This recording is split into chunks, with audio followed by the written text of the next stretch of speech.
নমস্কার, আমি doctor Arup Chakraborty, chairman Kendall trust. Kendall trust প্রান্তিক এবং পিছিয়ে পড়া মানুষের জন্য কাজ করে। আমরা মূলত তিনটে বিষয়ের উপরে কাজ করি: স্বাস্থ্য, জীবিকা এবং পরিবেশ।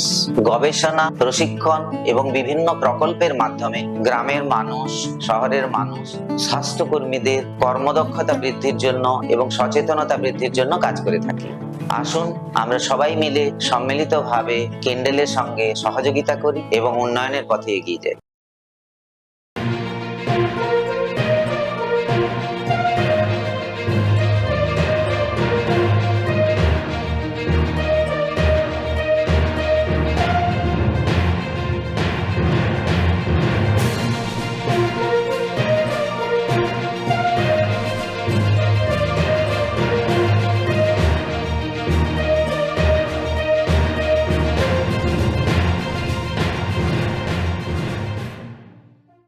নমস্কার। ডিডি বাংলার বিশেষ অনুষ্ঠান নিজের স্বাস্থ্য নিজেই জানো, এই অনুষ্ঠানে আপনাদের সবাইকে স্বাগত জানাই। আজকে কথা বলবো থ্যালাসেমিয়া নিয়ে। থ্যালাসেমিয়া এমন একটি অসুখ, যে অসুখটি সম্পর্কে আমরা মোটামুটি জানি, এবং আমরা এটাও জানি যে ভারতবর্ষে প্রচুর শিশু থ্যালাসেমিয়ায় আক্রান্ত। এই অসুখে স্বাভাবিকভাবে হিমোগ্লোবিন তৈরি হয় না, মানে রক্ত তৈরি হয় না, ফলত শিশু রক্তাল্পতায় ভোগে। বহু ক্ষেত্রেই বারবার রক্ত দিতে হয়, নানা ধরনের কমপ্লিকেশন তৈরি হয়। কিন্তু এই অসুখে একজন শিশু, একজন মানুষ কিভাবে স্বাভাবিক জীবনযাপন করতে পারেন, সেটাই জানবো আমাদের আজকের অনুষ্ঠানে। আমাদের সঙ্গে রয়েছেন বিশিষ্ট হেমাটোলজিস্ট ডক্টর যশস্বী চক্রবর্তী। নমস্কার ডাক্তার। নমস্কার ডাক্তারবাবু, শুরুতেই জানতে চাইবো থ্যালাসেমিয়া কি? থ্যালাসেমিয়া কি সেটা তো আমরা ডিসকাস করব। তার আগে আমাদের জানতে হবে যে থ্যালাসেমিয়া কথাটির উৎপত্তি কোত্থেকে এলো, হঠাৎ করে এই নামটা কোত্থেকে এলো জানতে চাইবো। তো থ্যালাসেমিয়া একটি রোগ যেখানে আমাদের শরীরে ঠিকঠাক লোহিত কণিকা তৈরি হয় না, কারণ যেটা ত্রুটিপূর্ণ হয় সেটা হচ্ছে হিমোগ্লোবিন তৈরিটা। এবং আমরা জানি যে আমাদের লোহিত কণিকার মধ্যে আমাদের হিমোগ্লোবিন থাকে। আমাদের শরীরে হিমোগ্লোবিনের কাজ হচ্ছে শরীরের বিভিন্ন অংশে অক্সিজেনকে পৌঁছে দেয়া। হ্যাঁ, আমাদের প্রত্যেকটা অঙ্গ প্রত্যঙ্গ অক্সিজেনের উপর ডিপেন্ডেন্ট। সেটা লাংস বলুন, লিভার বলুন, ব্রেন বলুন, হার্ট বলুন, প্রত্যেকটি অঙ্গ, মাসল বলুন, সবার অক্সিজেন লাগবে তার সারভাইভ করার জন্য। তো এই বিভিন্ন অংশে অক্সিজেনটাকে পরিবহন করে নিয়ে যাওয়ার কাজটা কিন্তু হিমোগ্লোবিনেরই। সুতরাং হিমোগ্লোবিন যদি ডিফেক্টিভ হয় তাহলে কিন্তু শরীরে বিভিন্ন রকমের অ্যানিমিয়ার প্রকোপ দেখা যাবে, জন্ডিসের প্রকোপ দেখা যাবে, এবং অ্যানিমিয়ার সঙ্গে যেসব উপসর্গগুলো জড়িয়ে আছে, দুর্বল লাগা, হাত পা ঝিনঝিন করা, কানে ভোঁ ভোঁ, মাথা ঘুরছে, পায়ের মাংসপেশিতে অত্যন্ত ব্যথা হওয়া, এই জিনিসগুলো তো রয়েছে। সঙ্গে রক্ত ভেঙে যাওয়ার জন্য মানুষের জন্ডিস হয়। তো আমরা এগুলো নিয়ে আলোচনা পরে করছি।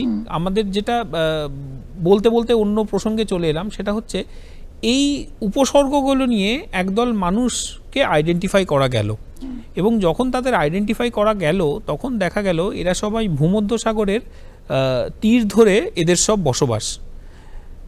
থ্যালাস শব্দটির কথার অর্থ হচ্ছে সমুদ্র বা সাগর। যেহেতু এই ধরনের মানুষদেরকে সমুদ্রের উপকূলবর্তী এলাকায়, ভূমধ্যসাগরের উপকূলবর্তী এলাকায় প্রথম আইডেন্টিফাই করা গেছিল, সেই জন্য এই রোগের নাম দেওয়া হলো থ্যালাসেমিয়া। তখন কিন্তু এই রোগ সম্বন্ধে মানুষ এতটা ওয়াকিবহুল ছিল না। কিছু কিছু সিমটম দেখে তারা বুঝতে পারলো যে হ্যাঁ, এদের সিমটমগুলো মোটামুটি একই ছাতার তলায় পড়ে। সেখান থেকে থ্যালাসেমিয়ার নামটির উৎপত্তি হয়। Thalassemia genetic? Thalassemia genetic. Thalassemia হচ্ছে একটি অটোজোমাল রিসেসিভ ডিসঅর্ডার। পুরুষ মহিলা নির্বিশেষে যে কেউ আক্রান্ত হতে পারেন, তবে তাদের মা বাবা দুজনকেই থ্যালাসেমিয়া ক্যারিয়ার হতে হবে, তবেই তাদের সন্তানের, পুরুষ সন্তান হোক কন্যা সন্তান হোক, থ্যালাসেমিয়া হওয়ার চান্স থাকে, নতুবা কিন্তু নয়। যে কারণেই বারবার বলা হয়ে থাকে যে বিবাহের আগে অবশ্যই ব্লাড টেস্ট করুন, থ্যালাসেমিয়া চেক করুন বা টেস্ট করুন, রাইট, যাতে এটা অ্যাভয়েড করা যায়। তার মানে একজন যদি ক্যারিয়ার হন তাতে কোনো অসুবিধা নাও হতে পারে। এই প্রশ্নের সম্মুখীন আমরা প্রতিনিয়ত হই। আজকালকার দিনে অ্যাওয়ারনেস অনেক বেড়েছে, যদিও আমাদের এখনো অনেক অ্যাওয়ার হওয়া দরকার, তবুও আমি বলবো অ্যাওয়ারনেস কিন্তু আগের দিনের থেকে আজকের দিনে অনেক বেশি। এইটা খুব ভালোভাবে জেনে রাখা দরকার, বা খুব ভালোভাবে বুঝতে হবে যে কেরিয়াররা কিন্তু মোস্টলি অ্যাসিমটোম্যাটিক হন। অ্যাসিমটোম্যাটিক মানে কেরিয়ারদের কোনো রকম উপসর্গ থাকে না। এরকমটাও হয়েছে, আমরা যারা হিমাটোলজি বা রক্তের রোগ নিয়ে যারা কাজকর্ম করি, আমাদের এটা প্রত্যেকেরই আমরা এই এক্সপিরিয়েন্স করেছি যে অনেক থ্যালাসেমিয়া কেরিয়ার আমরা 75 বছর 80 বছরে গিয়ে ধরেছি। অর্থাৎ কিনা মানুষটির কিছুই হয়নি 75-80 বছর, ওই সময় গিয়ে আমরা অন্য কোনো একটা ব্যাপারে সিদ্ধান্ত বা আমাদের ওপিনিয়ন দিতে গেছি, আমাদের মনে হয়েছে যে না হয়তো বা এর একটা থ্যালাসেমিয়া কেরিয়ার থাকতে পারে, আমরা তখন টেস্ট করে ধরেছি এর থ্যালাসেমিয়া কেরিয়ার রয়েছে। এবং যেহেতু কেরিয়াররা অ্যাসিমটোম্যাটিক থাকেন, এটা একদিক থেকে ভালো দিকও বটে, কিন্তু এই কয়েনের একটা অন্য সাইডও আছে। কয়েনের অন্য সাইডটা হচ্ছে, আপনার যদি কোনো শারীরিক কষ্ট বা অসুবিধা না হয় বা যদি কোনো উপসর্গ না থাকে, প্রথমত আপনি ডাক্তারবাবুর কাছে যাবেনই না। আপনার যদি সমস্যা না হয় তাহলে আপনি ডাক্তারবাবুর কাছে যাবেন কেন? তো কেরিয়াররা কিন্তু ডাক্তারবাবুর কাছে আসেন না। এবার সমস্যাটা হলো, কেরিয়ার আর কেরিয়ার তাদের কারোই কোনো প্রবলেম হলো না, তারা একে অন্যকে বিয়ে করে নিল, বিয়ে করে তাদের যখন বাচ্চাটা হলো, এই কেরিয়ার বাচ্চা বিয়ের ফলে কিন্তু তাদের একজন থ্যালাসেমিয়া মেজর বাচ্চা হয়ে গেল। এইখান থেকে কিন্তু তখন কপাল চাপড়ানো, প্রবলেমের সূত্রপাত এবং এন নাম্বার অফ ইস্যুস এখান থেকে কিন্তু তৈরি হয়। সে কারণেই আমরা বলি, আমাদের দেশে অ্যাটলিস্ট প্রত্যেকটি মানুষের যেরকম তার ব্লাড গ্রুপ জানা দরকার, সেরকমভাবেই তার থ্যালাসেমিয়া স্ট্যাটাস প্রত্যেকটি মানুষের হাতে কিন্তু তার রিপোর্ট থাকা দরকার। 1 বছর পরে যে কোনো মানুষের থ্যালাসেমিয়া টেস্ট করা যায়।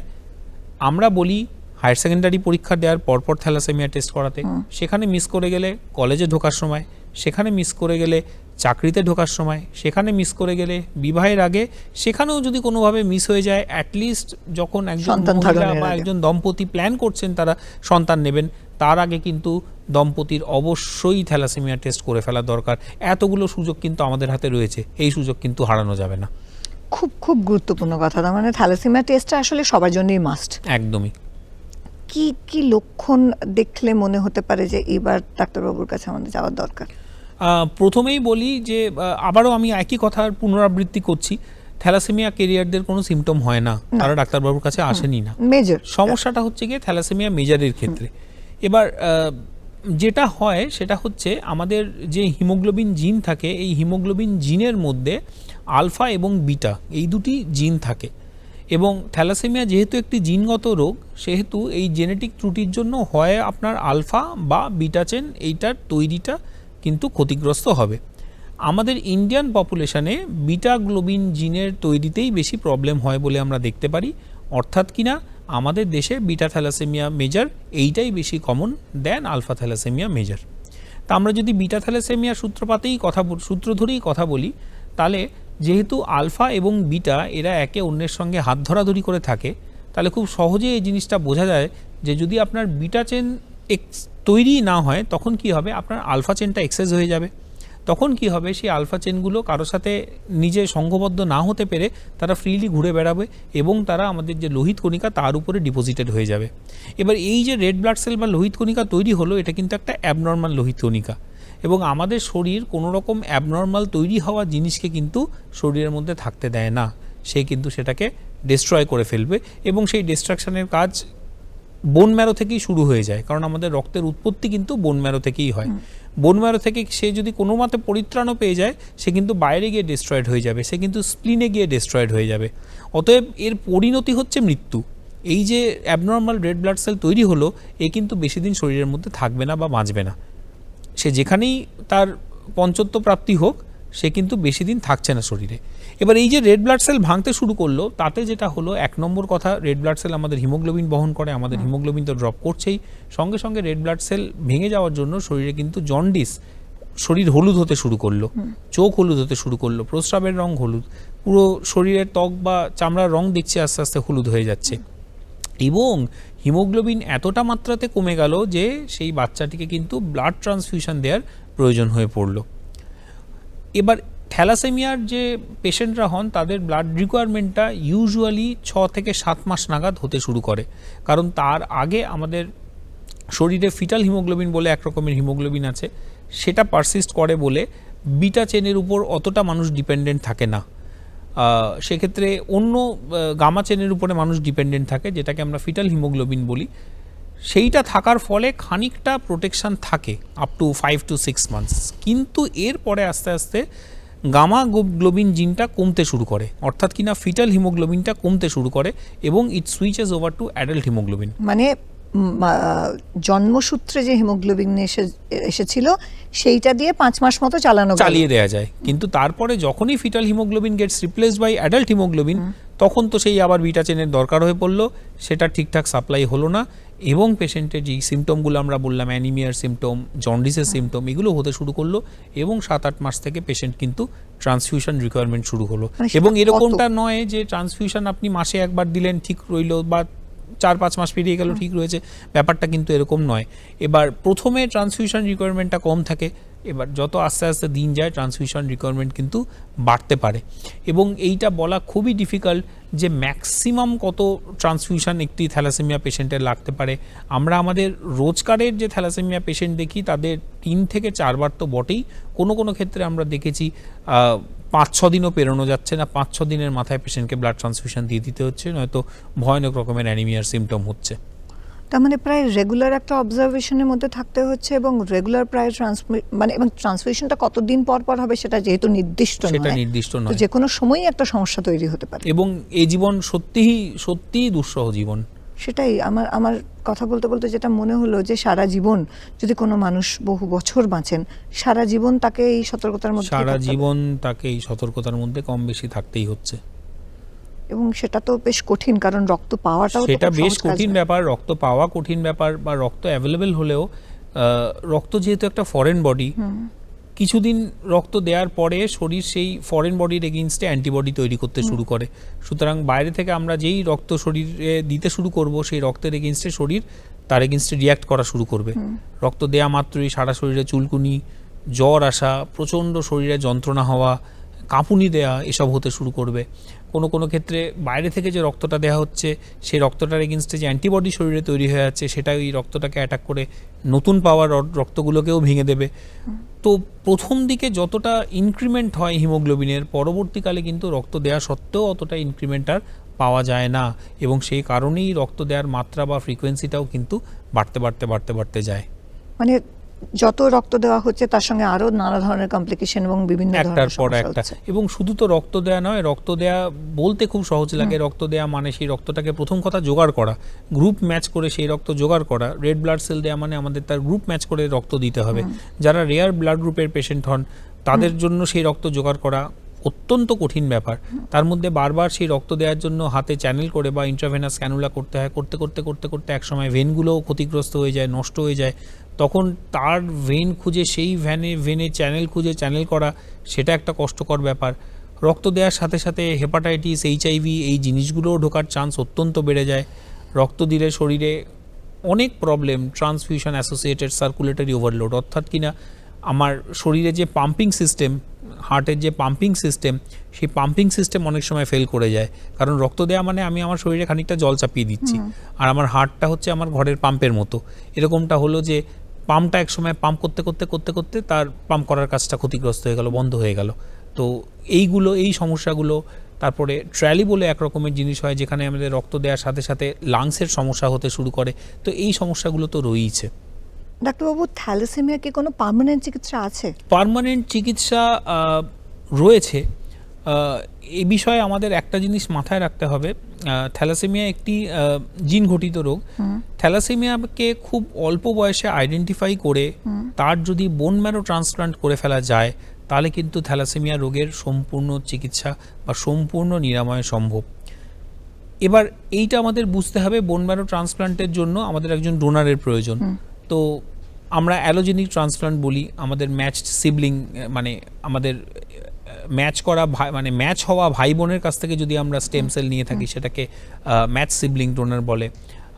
এবং আজকালকার দিনে এক রকমের বোন ম্যারো ট্রান্সপ্লান্ট খুবই পপুলার হয়েছে, যেটাকে আমরা হ্যাপ্লো আইডেন্টিক্যাল ট্রান্সপ্লান্ট বলি। সেক্ষেত্রে মা বা বাবার কাছ থেকে আধা ম্যাচ হওয়া মানুষের কাছ থেকে স্টেম সেল নিয়ে সেই স্টেম সেলের মাধ্যমে ট্রান্সপ্লান্ট করা, এই জিনিসগুলো অনেকটা পপুলার হওয়াতে কিন্তু বোন ম্যারো ট্রান্সপ্লান্টের রেট ফ্রিকোয়েন্সি আমাদের দেশে অনেকটা বেড়েছে এবং থ্যালাসেমিয়ার সম্পূর্ণ নিরাময় কিন্তু এর মাধ্যমে সম্ভব। কিন্তু কিছু জিনিস মাথায় রাখতে হবে, সার্টেন এজের পরে কিন্তু এই বোন ম্যারো ট্রান্সপ্লান্ট করা যায় না, তার কারণ সেটা খুবই ঝুঁকিপূর্ণ হয়ে যায়, তার ফল একদমই ভালো হয় না। কারণ বোন ম্যারো ট্রান্সপ্লান্ট অত্যন্ত জটিল এবং ঝুঁকিপূর্ণ একটা প্রসিডিওর। সেটাতে যারা সার্ভাইভ করে যান তারা কিন্তু সুস্থ স্বাভাবিক জীবনযাত্রা যাপন করতে পারেন। এবং পুরো জিনিসটা এতটাই জটিল, আমরা বলি এতটা জটিলতায় না গিয়ে খুব সহজেই তো একটা HPLC টেস্ট করে নিলেই হয়, ঠিকই, তাহলে এত দূর তো আমাদের গড়াতেই হয় ঠিক না। কথায়। মানে এখানে প্রধান যে জায়গাটা রয়েছে সেটা হলো জেনে নেওয়া যে থ্যালাসেমিয়া ক্যারিয়ার কিনা, Right. এইটুকু জেনে গেলেই আর এত কমপ্লিকেশন হয় তো না। এখানে আমাদের সেই প্রাচীন প্রবাদ মেডিকেল সায়েন্সের, prevention is always better then cure.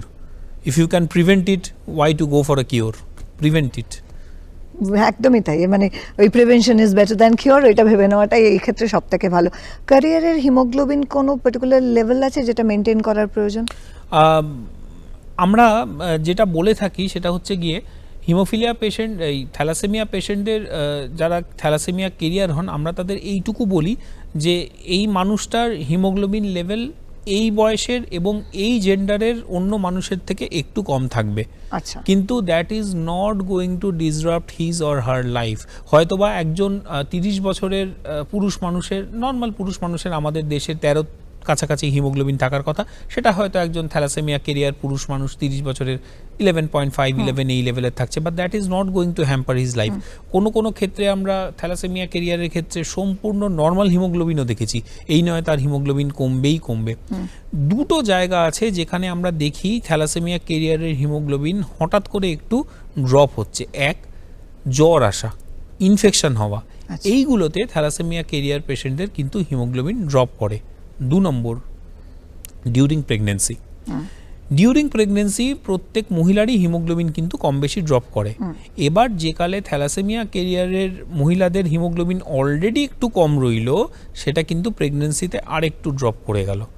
সেই জন্যই অনেক সময় in the pregnancy of a thalassemia carrier female কিন্তু অনেক সময় ব্লাড ট্রান্সফিউশনের প্রয়োজন হয়। তার মানে আবারও সেই একই জায়গাতে, মানে থ্যালাসেমিয়ার টেস্টটা করতেই হবে, থ্যালাসেমিয়া কারণ আমি টেস্ট না আমাদের জানলে করতেই তো যখন এরকম ধরনের সিচুয়েশন তৈরি হচ্ছে তখন তো প্রিকশন কিছুতেই নেওয়া সম্ভব হচ্ছে না। আচ্ছা, এবার বোন ম্যারো রিপ্লেসমেন্ট একটা বিরাট বড় সার্জারি। প্রথমত একবার জানতে চাইবো যে সেটা কতটা খরচা হতে পারে, সেটা কি বিয়ার করা সাধারণ মানুষের পক্ষে সম্ভব? কনসিডারিং আপনার থ্যালাসেমিয়া পেশেন্টকে বেয়ার করতে গেলে যে খরচা হবে, সেই তুলনায় এই খরচা অত্যন্ত নগণ্য।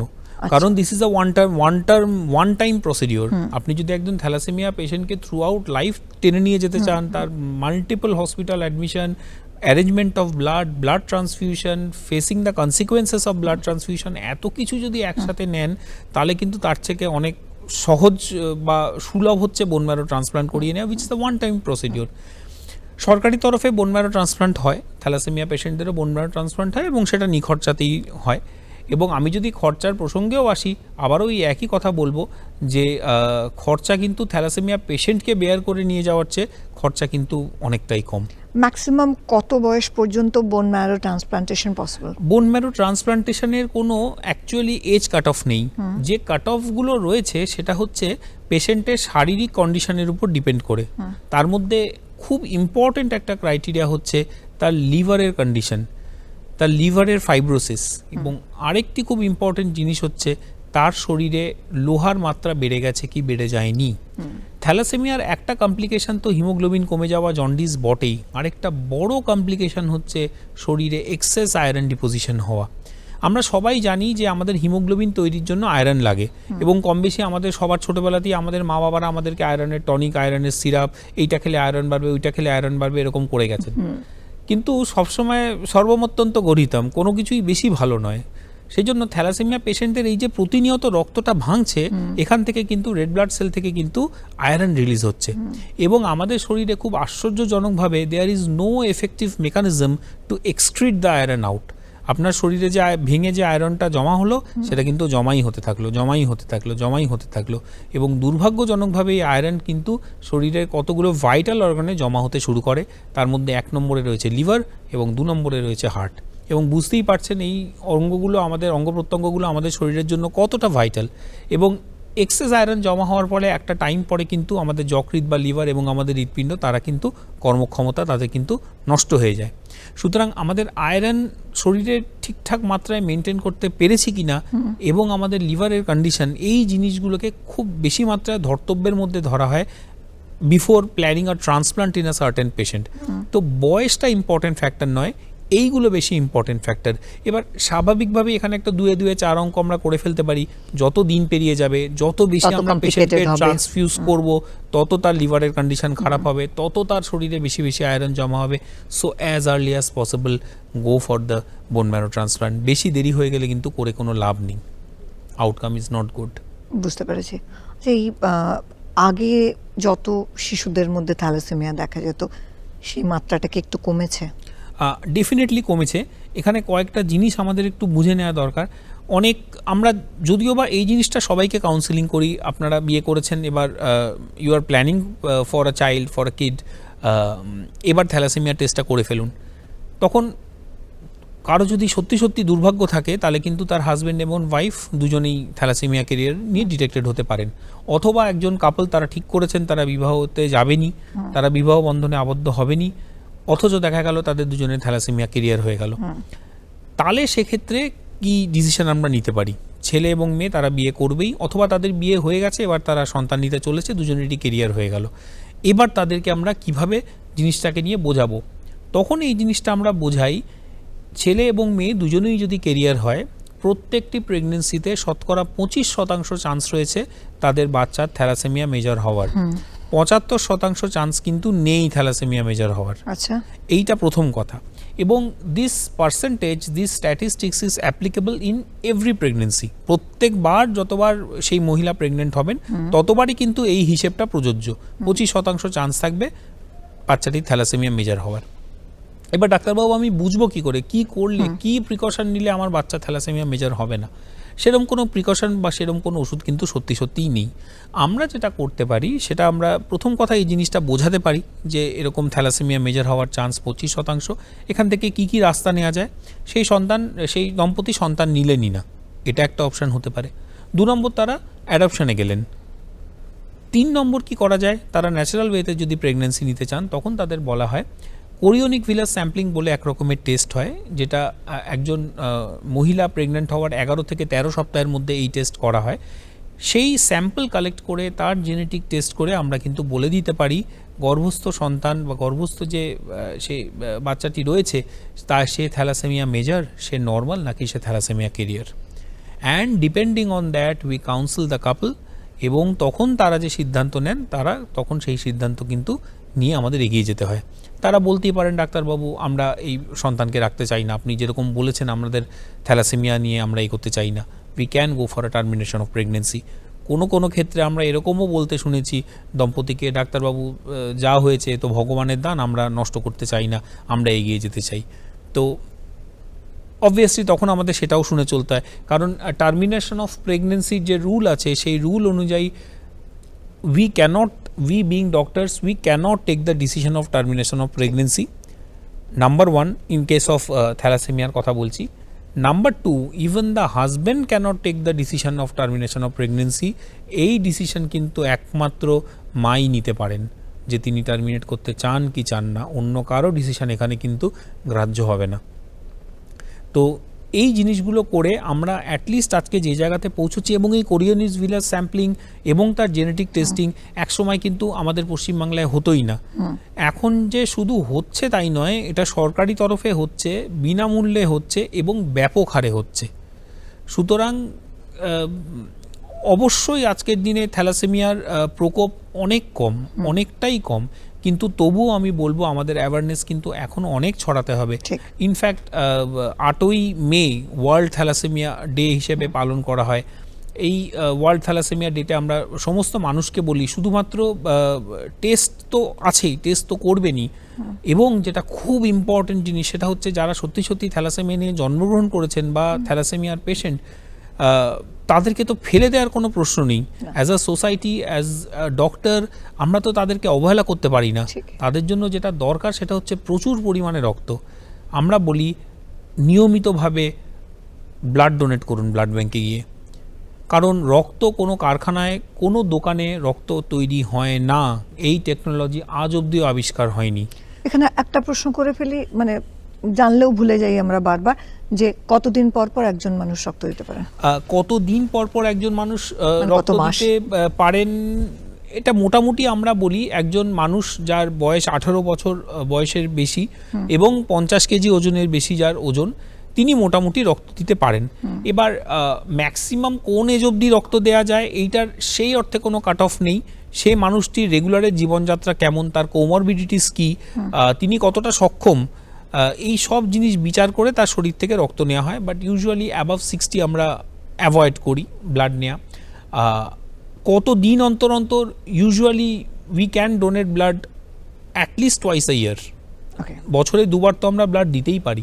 দুবার অবধি না গিয়ে আমরা যদি বছরে একবারও ব্লাড দিই, এবং সেটাও যদি আমরা 10 বছর দিই অ্যাটলিস্ট, তাহলেও কিন্তু একটা মানুষ 10টা ব্লাড দিতে পারলো। এবং সবচেয়ে বড় কথা, সবচেয়ে ইম্পর্টেন্ট যেটা জিনিস, এই রক্ত থেকে কিন্তু 3টে কম্পোনেন্ট তৈরি হয়ে গেল, একটা প্যাকড আরবিসি, একটা প্লেটলেট এবং একটা ফ্রেশ ফ্রোজেন প্লাজমা। তাহলে একজন ডোনার তিনি কিন্তু 3টে জিনিস দিয়ে দিচ্ছেন। তিনি যদি 10 বার ডোনেট করেন, তার কিন্তু শরীর থেকে 30 ইউনিট ব্লাড প্রোডাক্ট আমরা তৈরি করে ফেলতে পারলাম। এইটা জানা খুব ইম্পর্টেন্ট। অনেক অনেক ধন্যবাদ। আজকের আলোচনা থেকে অনেক কিছু জানতে পারলাম। আমাদের আপনার গুরুত্বপূর্ণ সময় দেওয়ার জন্য অনেক ধন্যবাদ। Thank you. ফিরে আসবো সেই জায়গাতেই যেটা নিয়ে আমরা বারবার কথা বলছি, সচেতনতা। থ্যালাসেমিয়া টেস্ট আমাদের প্রত্যেকের করা প্রয়োজন, বিবাহের আগে তো অবশ্যই, যদি তাও না হয় সন্তান ধারণের আগে। তার কারণ থ্যালাসেমিয়া পেশেন্টের পক্ষে জীবন যাপন করা সত্যিই খুব কঠিন। যদিও চিকিৎসা ব্যবস্থা এখন খুবই উন্নত, জানতে পারলাম ডাক্তারবাবুর কাছে, তবুও আমাদের আরও অনেক বেশি সচেতন হতে হবে। আরও একটা গুরুত্বপূর্ণ বিষয় নিয়ে আলোচনা করব অন্য একটি পর্বে। ভালো থাকবেন। নমস্কার। নমস্কার, আমি doctor Arup Chakraborty, chairman Kendall trust. আমরা একটি স্বেচ্ছাসেবী সংগঠন। আমরা প্রান্তিক এবং পিছিয়ে পড়া মানুষের জন্য কাজ করছি। কেন্ডেল নামটির মধ্যেই লুকিয়ে আছে আমাদের কর্মপদ্ধতি। আমরা ছোট্ট কোনো প্রকল্প নিয়ে কাজ করি, সাফল্যের খতিয়ান করি এবং পরবর্তীকালে বৃহত্তর পরিবেশে তা প্রয়োগ করি। আমরা মূলত 3টি বিষয়ের উপরে এই মুহূর্তে কাজ করছি: স্বাস্থ্য, পরিবেশ এবং জীবিকা। এই মুহূর্তে আমরা শিশু, কিশোর কিশোরীদের নিয়ে কাজ করে চলেছি। আসুন আমরা সবাই মিলে কেন্ডেল ট্রাস্টের সঙ্গে সহযোগিতা করি এবং উন্নয়নের পথে এগিয়ে যাই। নমস্কার।